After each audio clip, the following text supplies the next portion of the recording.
সম্মানিত দর্শক, আশা করি আপনারা সবাই ভালো আছেন। আজ ঈদের দিন, সবাইকে ঈদ মোবারক। মহামান্য রাষ্ট্রপতি জনাব শাহাবুদ্দিন চুপ্পু জাতীয় ঈদগাহে ঈদের জামাতে মাননীয় প্রধানমন্ত্রী জনাব তারেক রহমানের সাথে অংশ নিয়েছেন।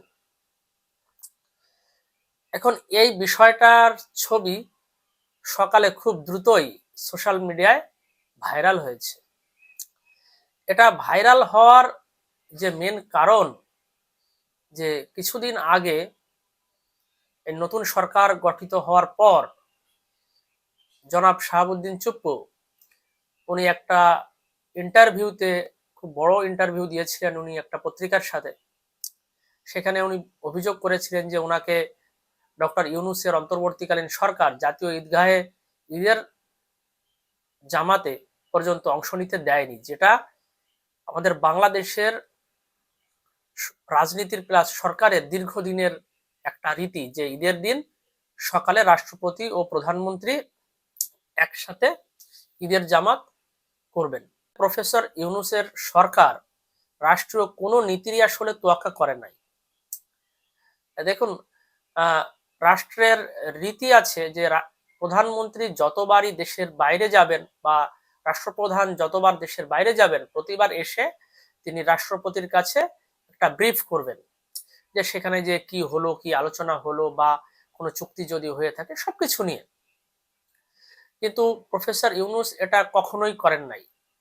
ইভেন রাষ্ট্রপতি বলেছিলেন যে ওনার বিদেশ সফরে যাওয়ার কথা ছিল, সেই পারমিশন বা সেই যাওয়ার যে সুযোগটা সরকার সেটা করে দেয় নাই। এবং সবচেয়ে গুরুতর যে অভিযোগটা ছিল সেটা হচ্ছে রাষ্ট্রপতির প্রেস উইং পর্যন্ত সরিয়ে নেওয়া হয়েছিল, যাতে রাষ্ট্রপতি নিজে কোনো প্রেসে বক্তব্য না দিতে পারে।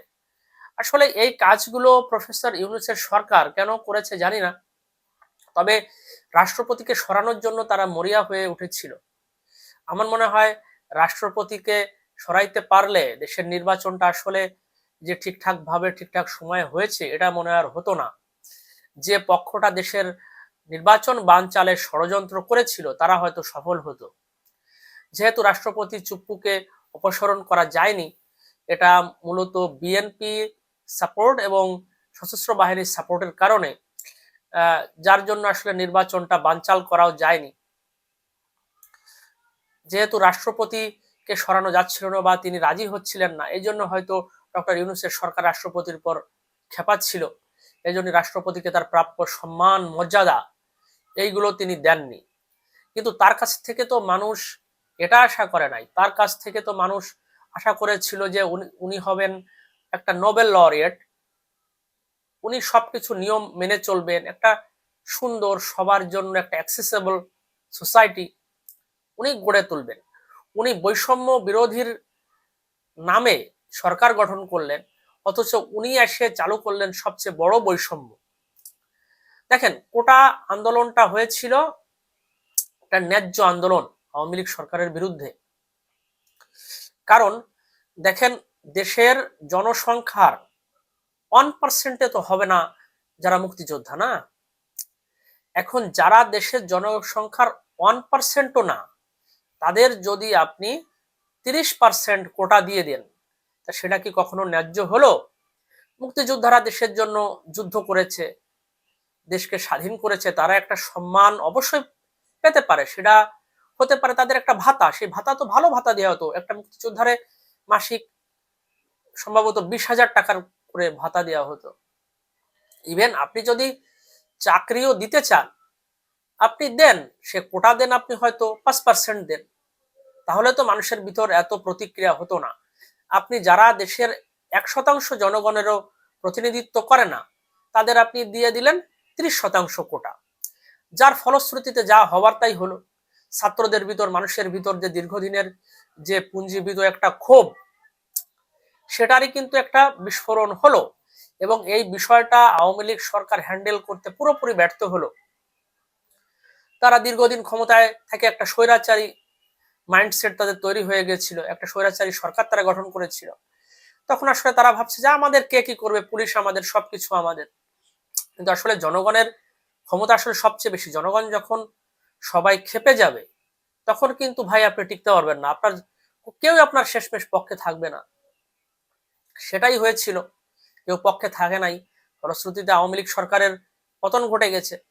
এখন কি হলো, যে কোটা নিয়ে আন্দোলন করে ইউনূস সরকারে আসলো, এনসিপির লোকজন তারা সরকারে বসালো, বা এই সরকারে জামাতেরও একটা বড় অংশ ছিল, প্রভাব ছিল প্রচন্ড রকমের।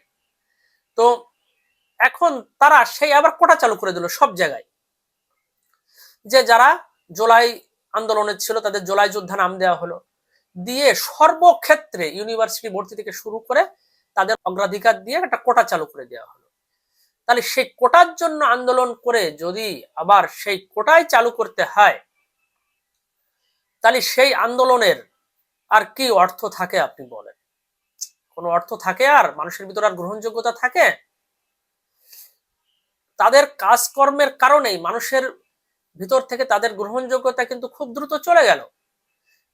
না হলে নেপালে যেখানে যারা ছাত্র জনতা যারা আন্দোলন করেছিল তারা জিতে সরকারে চলে গেল, নির্বাচনে জিতে, আর এখানে নির্বাচনে এদের কি দশা হলো আপনি চিন্তা করেন। এনসিপি তো এককভাবে যদি নির্বাচন করতো, যে 6টা সিটে জিতেছে ওটাও পাইতো না। এখন এটা হচ্ছে অবস্থা। আপনি যখন অতিরিক্ত ক্ষমতার লোভ করবেন বা আপনি আপনার ওয়াদা রাখবেন না, তখন কিন্তু জনগণ আপনাকে রিজেক্ট করে দিবে। আপনার পরিণতিটা কিন্তু এটাই হবে। সেটাই হয়েছে। সামনে তাদের জনপ্রিয়তা আরো কমতে পারে, 5 বছর পরে তাদের কি অবস্থা হবে জানি না। তো প্রফেসর ইউনূস তো, আপনি সরকার প্রধান, রাষ্ট্রপ্রধান, আপনি এগুলো দেখেন নাই? যে দেশে যে কাজগুলো হচ্ছে এগুলো তো ঠিকঠাক হচ্ছে না। কোটা বিরোধী আন্দোলন করে আপনি সরকার গঠন করে সব জায়গায় কোটা চালু করে দিলেন, নতুন কোটা সব জায়গায়। আর মব ভায়োলেন্স তো আছে, সেই মব ভায়োলেন্স এখন নতুন সরকার সামাল দিতে পারছে না, কারণ বিষয়টা এত একটা কালচারে পরিণত হয়ে গেছে। দেশের পুরো আইন শৃঙ্খলা ব্যবস্থাটাকেই মব ভায়োলেন্স ধ্বংস করে দিয়েছে। এখন যাই হোক, এই অবস্থার প্রেক্ষিতে ইউনূস এসব তো করেছিনি, তাছাড়া দেশের যে রাষ্ট্রীয় যে নর্মস, দীর্ঘদিনের আচার, সেইগুলো তিনি কিছু মানলেন না। তিনি রাষ্ট্রপতিকে কোনো সম্মান দিলেন না। তাকে আপনি ব্যক্তি হিসেবে সম্মান ভাই দেন না দেন, তার চেয়ারটাকে তো আপনার সম্মান দিতে হবে, কারণ সংবিধান বলে তো তিনি দেশের সর্বোচ্চ ব্যক্তি, এবং আপনি তো এই সংবিধান অনুযায়ী শপথ নিচ্ছেন। আবার আপনি বলেন যে সংবিধান অনুযায়ী শপথ নিয়ে আমরা সংবিধান মানি না। এটা এনসিপির লোকজন বা ওই সরকার থেকে সবসময় বলা হয়েছে যে আমরা সংবিধান রাখবো না, আমাদের নতুন সংবিধান লাগবে। আপনি তো সেই সংবিধান অনুযায়ী শপথ নিলেন ভাই। যাই হোক, বিএনপির তীব্র বিরোধিতা না হলে এরা সংবিধানও হয়তো বাতিল করে দিয়ে একটা দেশকে আবার একটা ক্রাইসিস মুডে হয়তো ফেলে দিত। বিএনপির সুচিন্তিত দৃঢ় চেতা মনোভাবের কারণে এটা হয়নি। এখন আসি বর্তমান অবস্থা। এখন বর্তমান সরকার মহামান্য রাষ্ট্রপতিকে তার চেয়ারের যে প্রাপ্য সম্মান সেটা কিন্তু দিচ্ছেন। এটা একটা ভালো দিক, আপনাকে চেয়ারের সম্মান দিতে হবে, আপনি ব্যক্তিকে পছন্দ করেন বা না করেন।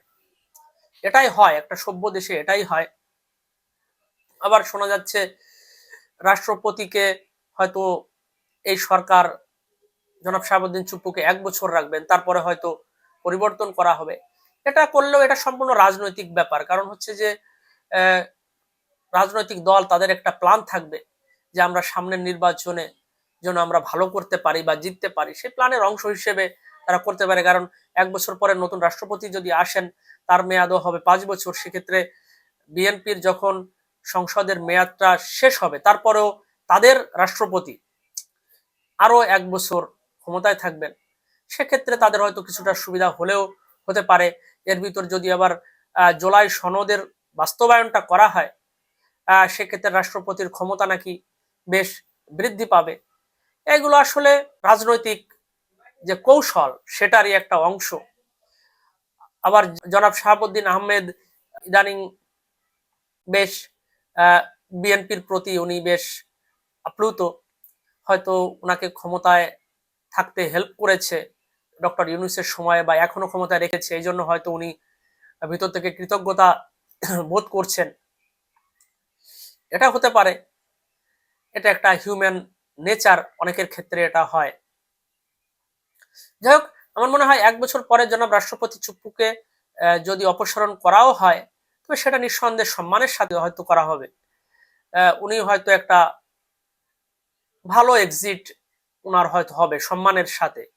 এ ব্যাপারে মোটামুটি এখন নিশ্চিত, কারণ রাষ্ট্রপতির সাথে তো এখন নতুন সরকারের একটা সুন্দর সম্পর্ক বিল্ড আপ হয়েছে। যাই হোক দর্শক, আজকে আমাদের আলোচনা এই পর্যন্তই।